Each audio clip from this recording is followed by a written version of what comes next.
All right, welcome to the second semester of physics class. The syllabus is pretty much the same as last semester. There are a few changes. Chad, I'll spend time going over it with you separately because everyone else it would be pretty redundant for. But let me point out a few things that are different.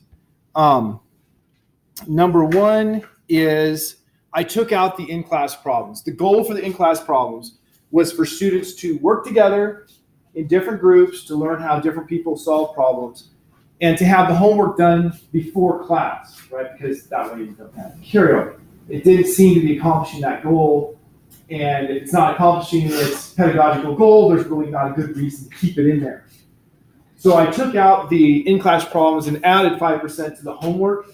I will have some problems in class still, and I will count those into extra credit in the homework category.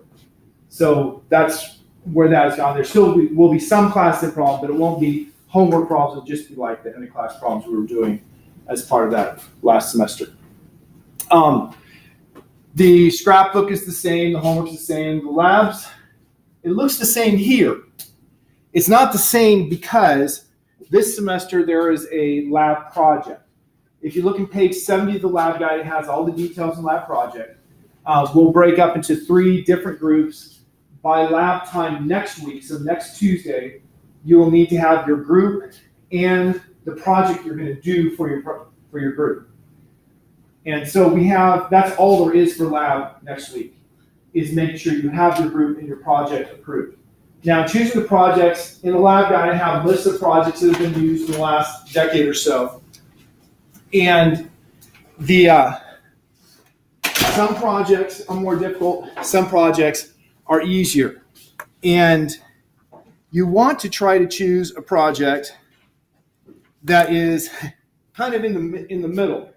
A hard project, if it doesn't work out, that's going to hurt you in the grading because you don't have a working project at the end.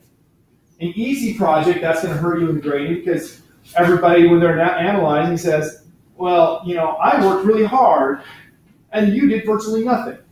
And so that also hurts your grading. So you want to make sure that you have a reasonable project. The project needs to be over something that we studied this semester. So something that has to do with the topics of this semester, which are electricity, magnetism, optics, let's say chemistry for, the bonding of atoms and atomic structure and radioactive things and quantum mechanics. So something that's in that realm for your topics. So you can look through the textbook. Obviously, a lot of people just choose something with electricity because that's what we start with. But optics is really fun to do. I encourage you to look at the other topics and not just say, oh, we started with this, we had to come up with an idea within the first 2 weeks, so I'm choosing something within the first 2 weeks. So that's something that's quite a bit different. There will be 3 lab periods, I think it's 3 lab periods, where we don't meet. Those are time dedicated to you working on your projects. So, right, because I don't want to just be like, oh, we had to work on this all on our own, plus we had, I try to balance the time load for you. Otherwise, everything's the same. Another $10 fee for the reading quizzes, another $32.50 for the homework, still free for the textbook. So that's basically what's different. You can see here when the different installments of the scrapbook are due, just like last semester, 1 installment before each exam on the material that would be on that exam. Any questions about the syllabus before I get into physics? DJ? Just a refresher, the rest of the entries can be over any chapter. The last ones can be over any chapter, yeah. And who else didn't get a syllabus?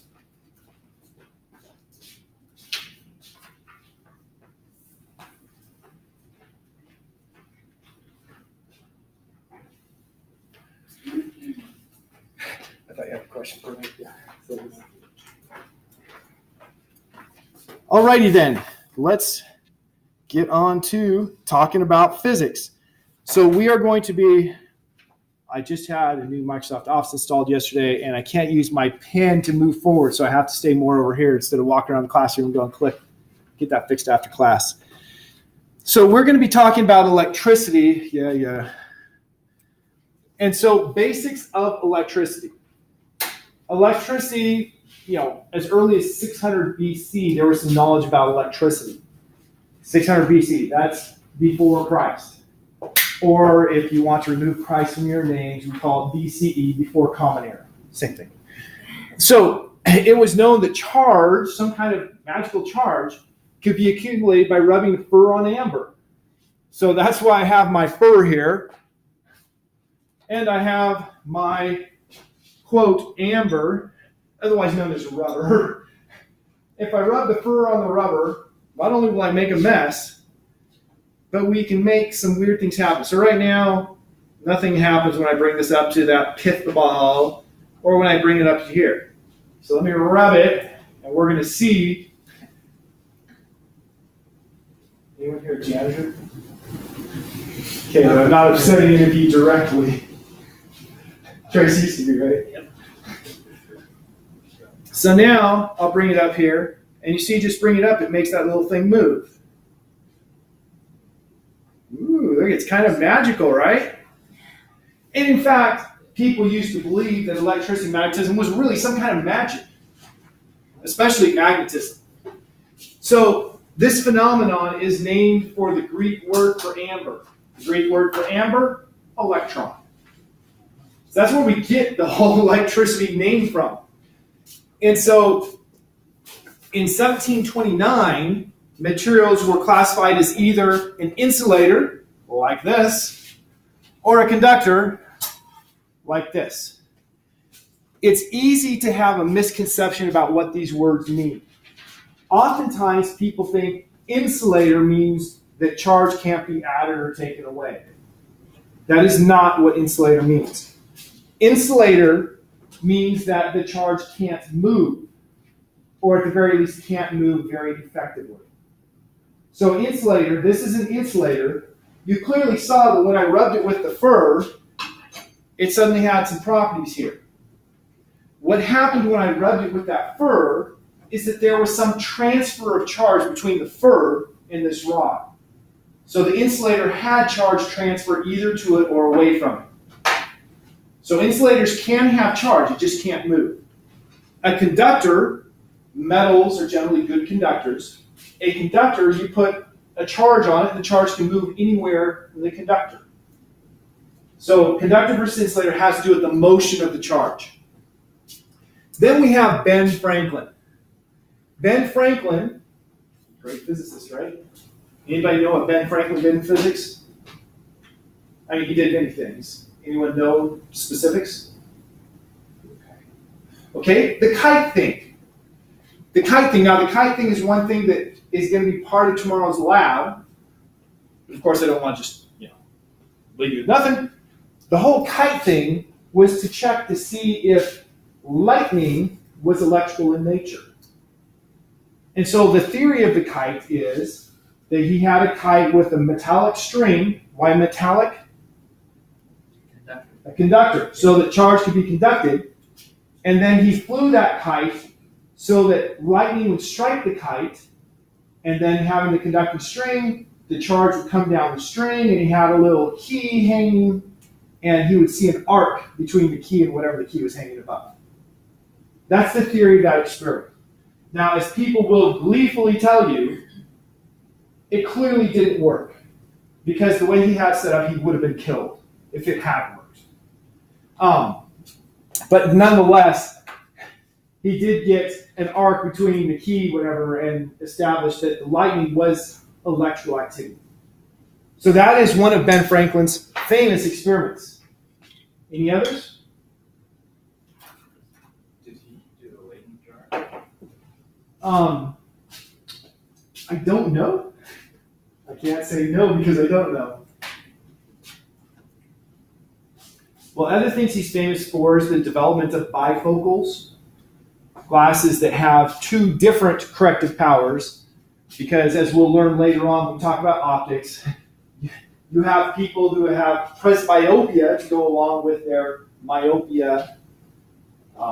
Wouldn't really matter if you had hyperopia and presbyopia. So we'll learn about those things and why he had bifocals. He also is the person who made what I consider, what many physicists would consider, a very poor random decision. He said, okay, I take this fur, I take the amber, and I rub them. And whatever's on the amber, I'm going to say is a negative charge. He posited the charge is a fluid that flows, so when I rub it, I make fluid flow from one to the other. And as a result of that, he said that the electron, which turns out to be what we have in this amber rod, has a negative charge. And you may be fine with that. You may be, I learned that when I was a little pipsqueak, long before I came to college. What's wrong with that? Well, the problem is, in physics, we like to talk about the flow of charge. But what actually is flowing in wires is electrons. So you have negative charge flowing in the wires. So if I say I have charge flowing this direction, since it's negative charge is moving, that means I have negative charges moving that direction. So we say the direction the charge is flowing is the opposite of the direction that the actual particles are moving. And that causes a lot of consternation. When I was teaching at PUC, we had a technology department. And the person who taught electronics in the technology department used what we call electron flow current. And so he said that the current went the direction the electrons went. Whereas in physics, we're real clear. Current is the rate of change of charge flow. You know, the charge flowing per second. And so that's defined as a positive. And since it's negative charge, we have the opposite directions. So if Ben Franklin just had randomly said, whatever's on the amber is positive, we would all be happy. But, thank you, Ben. So electric charge. Yeah, we're fine. I've already talked about everything on this. One of the important outcomes that comes from Ben Franklin is one of our important conservation laws. Now, we've already studied some conservation laws. What things have you learned to be conserved? Momentum. Okay, momentum. Momentum is conserved if the net external force is zero. Right? Newton's second law, change in momentum is equal to net force over mass. No. Sum of forces, mass times, or sum of force, change in momentum, multiplied by change. Yeah. It's change in momentum is net force multiplied by change in time. That's what it is. Okay, so momentum conservation. What else? Matter. Okay, matter. Matter is not conserved. We learned it was conserved, but it's not. And that comes when we get to Einstein and his theory of relativity. Einstein posits that mass is simply a form of energy. And so I believe Mira said energy. Energy is conserved, mass is not. But you all should have believed mass was conserved until we get to relativity, basically. So it's not like you're misunderstanding. So these are important conservation laws. In physics, we have a lot of conservation laws, and they're really important. We have conservation of charge, the one I'm introducing here. Charge must be conserved. You cannot create or destroy charge. That means that the total charge in the universe is constant, right? And if I take something that is originally neutral, here, put my finger on here, what happens when I put my finger on here is this had electrons on it. Electrons are negatively charged. I'm jumping ahead a little bit, but just so you can see and understand. The electrons are negatively charged, and opposites attract, likes repel. So those electrons want to get as far away from each other as possible. Before I touch this, because this is a conductor, the electrons spread between everything on here. And they tried to get as far away from each other as they could, which is why it made it tip out like this to make the distance between this and this as far away as possible. Now, this is mounted so that gravity makes it want to hang vertically. And so you had a balance between the repulsive forces pushing it apart and gravitational force trying to make it vertical. If I made this horizontal, it would have just gone all the way out to here. because we wouldn't have the gravity effect. So when I touch this, the electrons are all trying to get away from each other. I touch it and my body provides a pathway for the electrons to leave. And so when I touch it, my body, okay, did I sign that homework question? No, it's in the lecture. I have a question coming up in the lecture I'm going to have you solve for how much percentage of electrons excess you have with a certain charge. My body can easily take a whole bunch of electrons and it doesn't make a difference. And so I touched this and the electrons went flying away from that thing onto my body. And so since the electrons were no longer in excess on here, then there was no longer the repulsion and gravity took over. So just explain what you saw there. So electrons can move, but they are conserved. You can't create or destroy charge. Now, I have to be careful. If you look at that poster in the back, it talks about fundamental particles and interactions. And one of the things we learn is that we can create particles, but we still have to conserve charge. So if you are going to, for instance, create an electron, you're going to have to create something with a positive charge that's equal to the charge of an electron at the same time. And so we have what's called pair production, where you produce an electron and a positron. A positron is just like an electron but with a positive charge. You produce those together, the net charge is 0. You didn't violate conservation of charge. You just created one more positive and one more negative. Now, another thing that goes with this is that we have two types of charge. I just mentioned positive and negative. Two types of charge, positive charge and negative charge. And one of the weird things is that in nature we always see charge as integer multiples of one number. An electron has a charge of minus, because it's negative according to Ben Franklin, 1.602 times 10 to the minus 19 coulombs. That's the charge of one electron. Electrons are all identical. You can't label an electron and say, this is Bob and this is Jim. You can't tell the difference. All electrons have exactly that same charge. On the other side of the coin, we have protons. Protons are not positrons. Protons have a positive charge, that's what pro means, and their charge is exactly equal to the charge of an electron, but positive. Neutrons, as the name implies, are neutral. The thing is, if you look at this chart back here, I know nobody can see it from here, but I'm going to point to it anyway. It shows us things that we call quarks. Up quarks, down quarks. A proton is made up of two ups and a down. A neutron is made up of two downs and an up. And if you look at the charges on the quarks, the charge of an up quark is plus 2/3 the charge of an electron. The charge of the down is minus 1/3 the charge of an electron. Everything in nature comes in integer multiples of the charge of an electron to get the quark charge. That's a lie, right? But the thing is, quarks have never been found in isolation. The quarks are always found either in a quark-antiquark pair, what we call a meson, and when you make a quark-antiquark pair, you end up with integer electron charges. For instance, an up anti-down is going to have a 2/3, and then the anti-down will have opposite of minus 1/3, so plus 1/3. So an up anti-down will have a charge that's equal to the charge of a proton. You have also the baryons, which is what a proton is. It has 3 quarks, and since they carry those, again, charges that are in thirds, it comes out that all baryons have charges that are integer multiples of the charge of the electron. It's very interesting. And so we won't get into particle physics pretty much any further than that, what I just said. But it turns out that we know of no naked charges that are not integer multiples of the charge of an electron.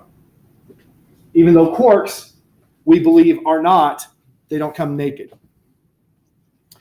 So here is that number, 1.60217. Okay. Nobody expects you to memorize all those digits, right? 1.602 is plenty, times 10 to the minus 19 coulombs. That's the elementary charge. we use the symbol E to represent the charge of an electron. But the symbol E is always positive. So an electron's charge is minus E because it's a negative charge. A proton's charge is plus E. Just want to make sure that we're clear on that nomenclature. And the unit. I've been saying the unit, but it's kind of important to give it a definition. The unit is the Coulomb, named after Charles Antonin something to Coulomb. So that's the unit. Wow, I really have work to do on my pen, don't I? I was underlining the C, and that's not it. Yeah, I will have to work with this before I do any more writing either. So this button doesn't work, and the writing doesn't work. So the Coulomb is your fundamental unit of charge. It's a really big unit compared to the charge of an electron. As a result, we very often use prefixes with charge. So we'll talk about charge. Almost all of our problems will have charge in either nanocoulombs or microcoulombs. So you got to be familiar with nano, 10 to the minus 9, micro, 10 to the minus 6, because we're going to use those all the time. And yeah, the charge of 1 Coulomb is large. We will get to where the definition of the Coulomb comes from in a number of weeks. It comes from actually current. Weird thing in physics. Fundamental units. We learned the fundamental units there were 6, and the ones you used all first semester were mass. What are the units of mass? Kilograms. I had prefix there. Now, that was odd. Distance, what's the fundamental unit for distance? Meters. And time was fundamental unit for time? Seconds. Charge is not a fundamental unit. Current, the rate at which charge flows, is the fundamental unit. And the current is measured in amperes. And so technically, a Coulomb is an ampere second, with the ampere being the fundamental unit and the second being the fundamental unit. It's odd to me, but the reason that the ampere is the fundamental unit is because you can do an experiment anywhere on Earth to verify what an ampere is. And so if you can verify what an ampere is, amps, of course, is what we usually call it, rather than ampere, and you can verify what second is anywhere, then you could also deduce what the Coulomb is. Okay, so here are the particles that make up an atom: protons, electrons, and neutrons. The masses for each. Notice the mass of a proton and a neutron, they're very similar. They're on the order of 10 to the minus 27 kilograms. 1.6-ish, 1.7, 1.67 times 10 to the minus 27 kilograms. In comparison, the mass of an electron, 9.09 times 109 times 10 to the minus 31 kilograms. The electron's like 1/800th the mass of a proton or a neutron. Is it 800? I didn't do the math. I think it's 1/800th. Because the electron is so small in mass compared to the proton and neutron, when we talk the mass, things like masses of the atoms in the periodic table, we typically just add up the number of protons and the number of neutrons and say that's the mass. We don't worry about the mass of an electron in the calculation, because protons and neutrons are very similar and electrons are insignificantly small. So we have the masses there and we have the charges, and note again, the charge of an electron is minus E, because it's a negative 1.602 times 10 to the minus 19 coulombs. We use, see if it's going to, nope. We use lowercase q or capital Q to represent heat last semester. Well, at least we have 3 weeks to forget that, because now Q is going to stand for charge. So we will use, technically, a capital Q is supposed to be a stationary charge. A lowercase q is a charge that can move. In practice, nobody honors that. So capital or lowercase q just is going to mean charge. So now a problem. So just, work with the people around you. And we have the magnitude of charge transferred when you walk across a carpet, reach out to shake hands, and unintentionally, I like to say unintentionally because, we all do this intentionally, give a shock to a friend, might be typically about 1 nanocoulomb. How many electrons does that represent?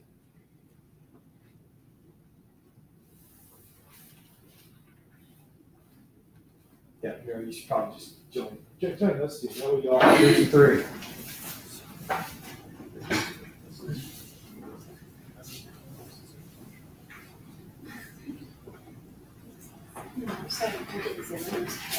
Better calculate so I can verify.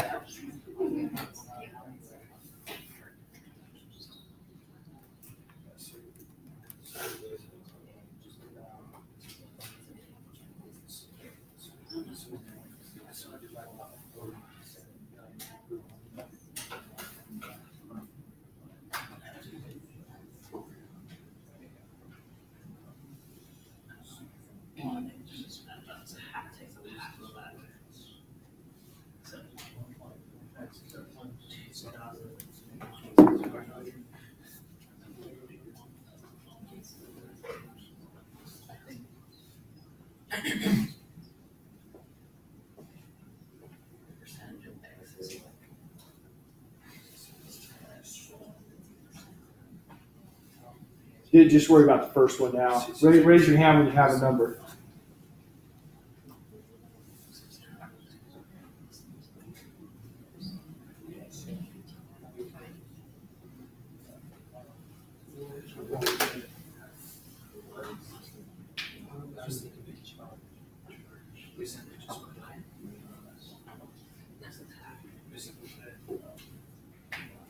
Mass of the electron is only about 1/2000th that of a nucleon. So 802,000.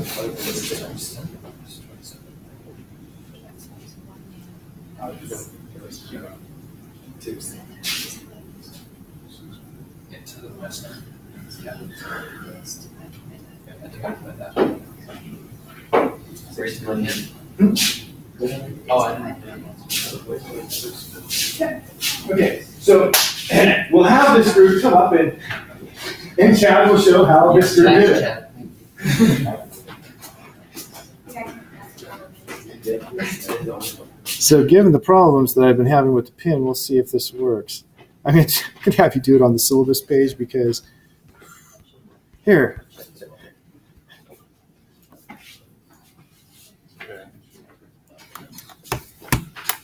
Now notice this is not something that you had a formal equation for. It was more of a reasoning. So a charge of an electron, let's see, is 1.607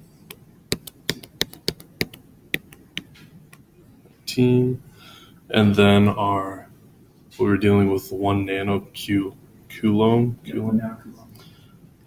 which would be 10 to the negative 9. And so you just divide 10 to the negative 9 by your charge per electron. And you get 6.2 billion. 6 is all you need because we only have one sig fig. That's so too. Okay. So, it's a 2, not a 7 there, Chad. 1.602. Not that it matters because we're only using one sig fig, right? And so 1 nanocoulomb is 10 to the minus 19 coulombs. Put my units there. And instead of B, I'm going to put times 10 to the 9th. Okay, so there we calculated how many Coulomb or how many electrons you would have that you pass to your friend. So I rub my feet on the carpet, I come and I touch Nathan, boom, I shock him, and I pass 6 billion electrons to him. It's a lot of electrons, right? Now the next part of the question was to ask or to answer how much excess electrons do you have? So you have 6 billion extra electrons. How many electrons does your body have? Well, if we take the number of electrons to be equal to the number of protons in our body, and a proton has a mass of 1.67 times 10 to the minus 27 kilograms. The total mass of our body, we're going to say we have 1 neutron per proton, so we'll just say 2 times that is the mass for each proton, just for the calculational purposes. And so we would say that this is clearly not going to work. I'm going to just write somewhere up here in the middle. So if the mass I'm just guessing where it's going to print. I also can't erase. Closer. If the mass is equal to, let's say, 100 kilograms, it's weird, huh? Then the number of protons is going to be the mass divided by 2 times 1.67 times 10 to the minus 27 kilograms per proton. Thank you for doing that. Yeah, I'm writing on the screen. This is horribly inefficient. Like I said, maybe I shouldn't have had this put in last night. So if we just put 100 divided by 2 times 1.67 times 10 to the minus 27, I'm just going to do that calculation here.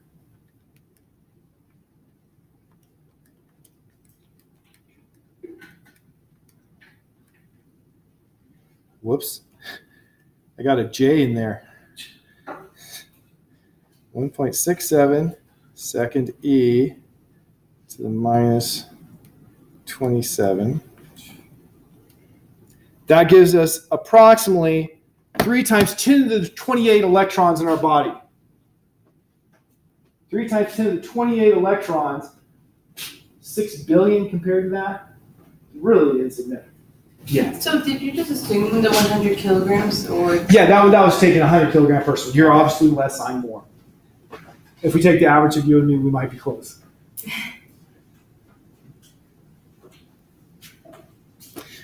So the amount of electrons, 9 or 6 billion, is large, but the percentage to our body is insignificantly small, which is why when I touch this, the electrons can easily flow onto me because it's hardly changing the ratio. Yeah. Sorry, one last thing. About the 2, why do you have to multiply by 2? So sorry about the writing. Because we were making the approximation that for every proton, there's a neutron. Oh. So your total mass is the mass of the protons plus the mass of the neutrons. So that's why the 2 is there to account for that. I'm going to try to erase it. Okay, forget it. Coulombs Law. This is the law that Charles Augustin de Coulomb came up with. If you look at this law, it should look really familiar. This says the force between any 2 charges is equal to some constant K multiplied by charge 1 multiplied by charge 2 divided by the separation between the charges squared. Why does that look familiar? It's similar to the gravity. It's similar to the force of gravity. I'm just going to write on top of this. That'll keep my spacing right. So we have the force of gravity was equal to G mass 1 mass 2 over the separation squared. So the force laws look exactly the same, only the names of the constant K.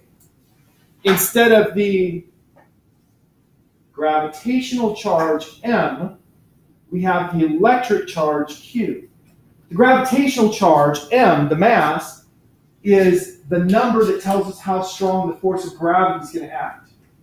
The electric charge Q is the number that tells us how strong the force from electric charge is going to act. So that's why I said the gravitational charge M. We never used that term before, right? We just call it the mass. And nobody ever does call it the gravitational charge. But it is the same idea. We will learn now, with gravitational charge, how many types of charge did you have? The answer is, we never talked about it because there's one. You just have positive charge, positive.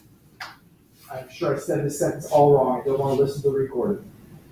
We just had positive mass. That's all we have.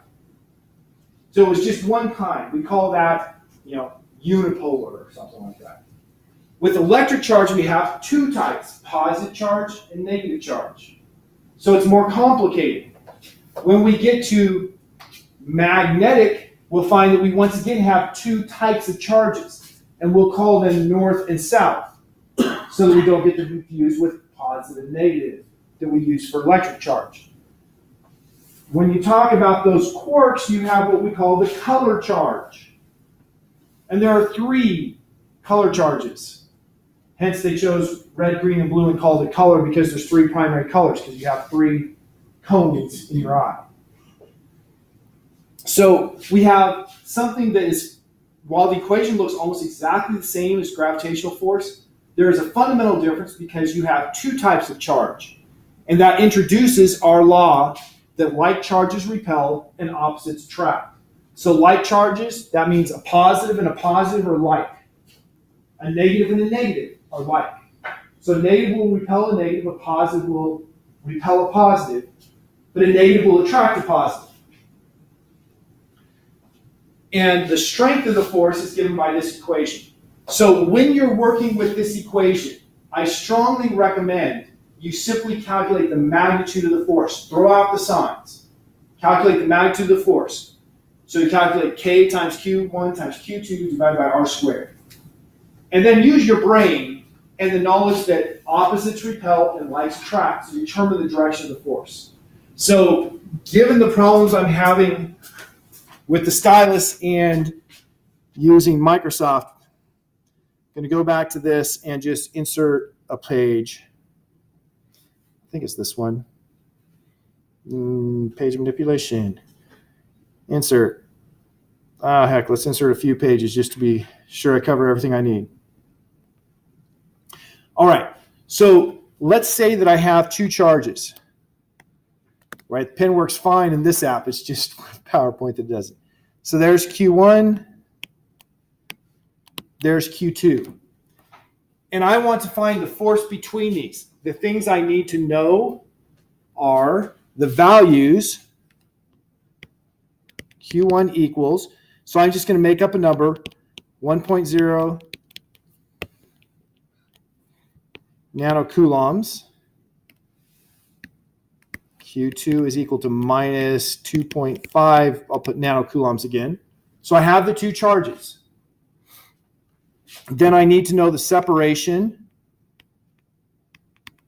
And I'll say they're separated by 0.20 meters, 20 centimeters. Those are the numbers that I'm going to have to get if I'm going to find the force. Now, you have 2 forces you could calculate. You could calculate the force of charge 1 on charge 2 or the force of charge 2 on charge 1. So a problem will either say how strong is the force or what is the force on this charge. So for this case, let us suppose that the problem said,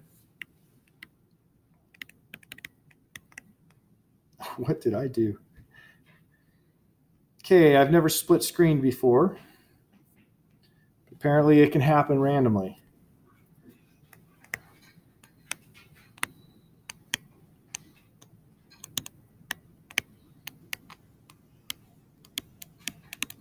So let's say that's the question. So now I've specified what's the force on charge 1, Q1, due to charge 2, Q2. So now I can use my intelligence to say, okay, are these 2 charges going to attract or repel? Attract. They're going to attract because they're opposite. So since they're attracting, there's the force of 2 on 1 vector.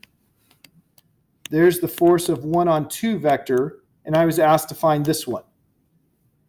So I will define directions so that I can use unit vectors to give my answer. So my answer is going to be in the positive x direction because I've defined x direction as the direction of my arrow for force of 2 on 1. Next, I need to know the magnitude. So I have force of 2 on 1 magnitude is equal to K times the magnitude of Q1 times the magnitude of Q2 over R squared. Well, now I get to another number I need to know. K. What is the value of K? 8.9. I don't remember the next digit. I should have looked that up. I'm going to put 8.99. K it's the same idea as G. It's the constant that tells us about the force between 2 charges. So it's a fundamental. It's 4 pi over mu watt.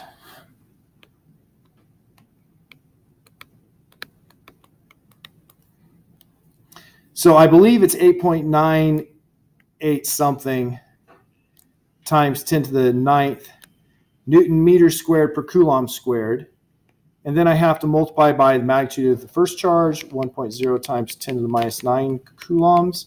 Magnitude of the second charge, 2.5 times 10 to the minus 9 coulombs. What happened? And divide it by the separation squared. And that tells me the magnitude of the force. So somebody with a calculator want to punch that up real quick?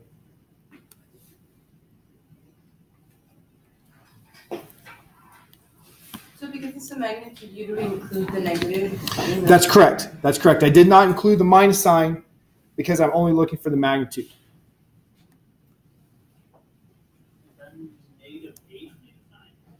Those are both minus 9s for the exponents.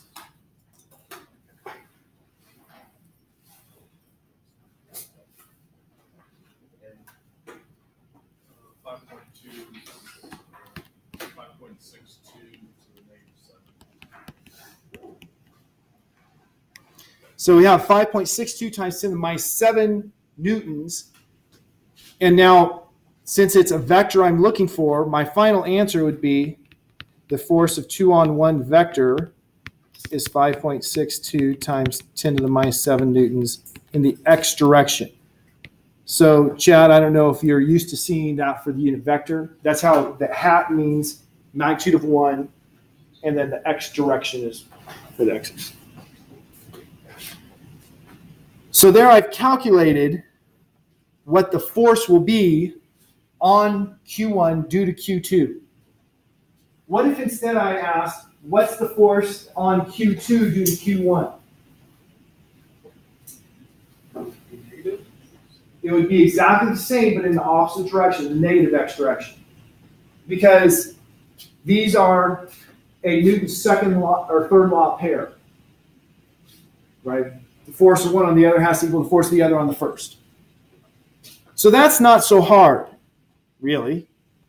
What if instead I'd said, here's Q1, here's Q2, here's Q3,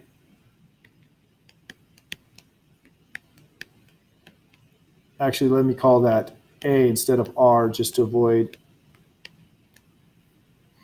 And so I have Q1 is equal to 1.0 nanocoulombs, Q2 is 2.0 nanocoulombs, Q3 is 3.0 nanocoulombs, and A is equal to 0.10 meters.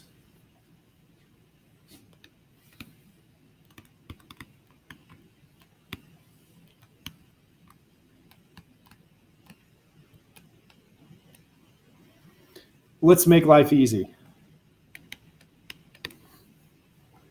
What's the net force acting on charge Q2? How do you approach this? You need to break up the directions. Okay, you break up the directions. The reason I said it's easy, well, making life as easy as possible, I will once again define an x and y direction consistent with normal. And then I look at the forces and what direction is the force. Well, how many forces are acting on charge Q2? 2. No one has suggested gravity. We ignore gravity for these problems unless specifically told to include it. The reason is because generally the force due to the charge is much bigger than the force due to gravity. And so, you add something that's 1/1,000,000th this big, nobody cares. So you're only going to include gravity if there is specific reason to do it. Like if they say you're levitating this charge, well, yeah, you have to have gravity acting against the force of the electric or else it would be accelerated. But otherwise we ignore it. So we have 2 forces. What direction is the force due to charge 1 on charge 2? Which way? Going with the negative y. Because they're all positive charges, That means it's repulsive. And so the force on charge 2 due to charge 1 is going to be down. What about the force on charge 2 due to charge 3? Which way? Of course, when I draw it, I'm drawing the opposite direction, but I believe that's correct. Yeah. That's the force on, oops. Force of 3 on 2 is the way.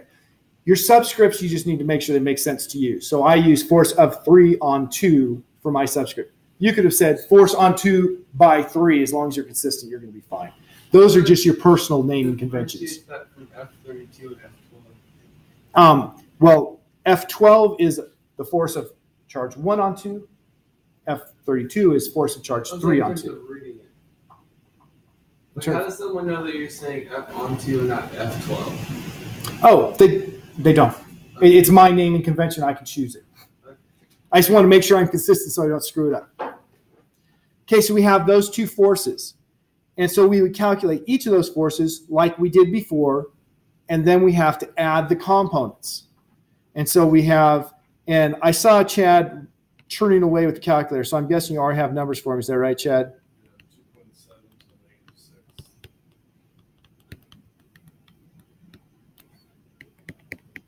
Is that 1 on 2, or is that the, or did you already go to the answer?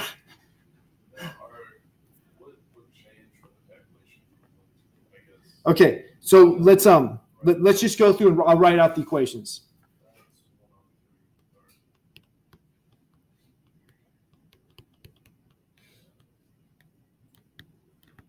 I surely hope that I remembered that constant correctly.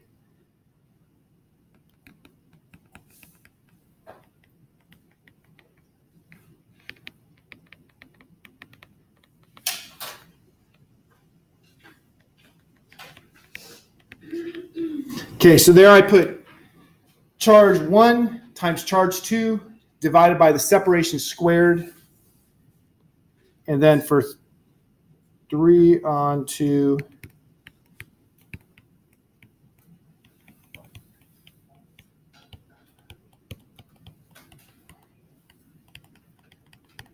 it's only 3 times bigger.